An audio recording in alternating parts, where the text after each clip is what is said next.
जीते जी न कही हम प्यार के कदार गे, अपने ही मुहे चर्चा करो ही सगार गे।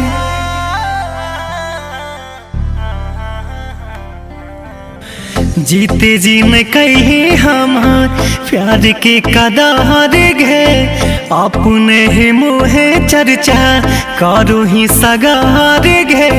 हमारा से मिल के बात अपन दिल के कहे में लजाबो हल मरला पायब कहो ही गे जानी पगला हमारे चाहो हल।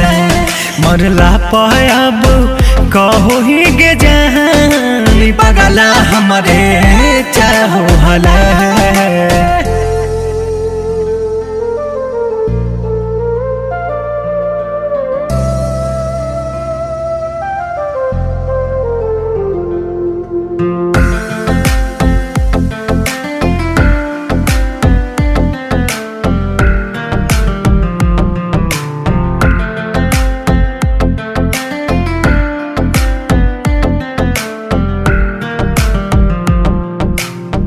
कैसन निभावो ही तो हमारा से प्यार गे, लाश पे चढ़ावे यही फूलवा के हार गे।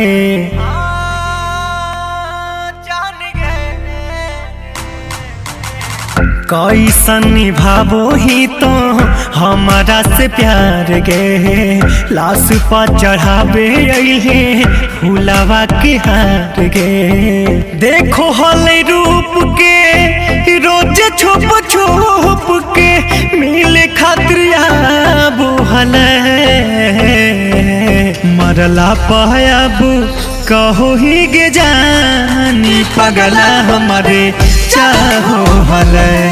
मरला पायब कहो ही गे जानी पगला हमारे चाहो हल।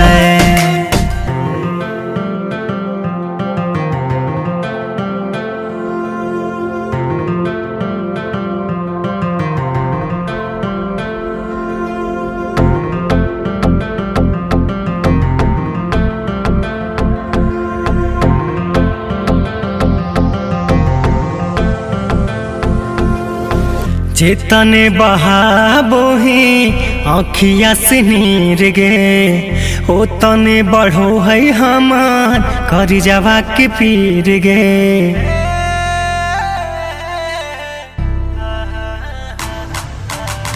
जेतने बहाबो ही आँखिया से नीर गे, ओ तने बढ़ो है हमार कर जावा के पीर गे। अगला जन्म में मिला सनम गे, चंदन के दिला बाजल है। मरला पायब कहो ही गे जान राहुलवा हमारे चाहो हल। मरला पायब कहो ही गे जान पगला हमारे चाहो।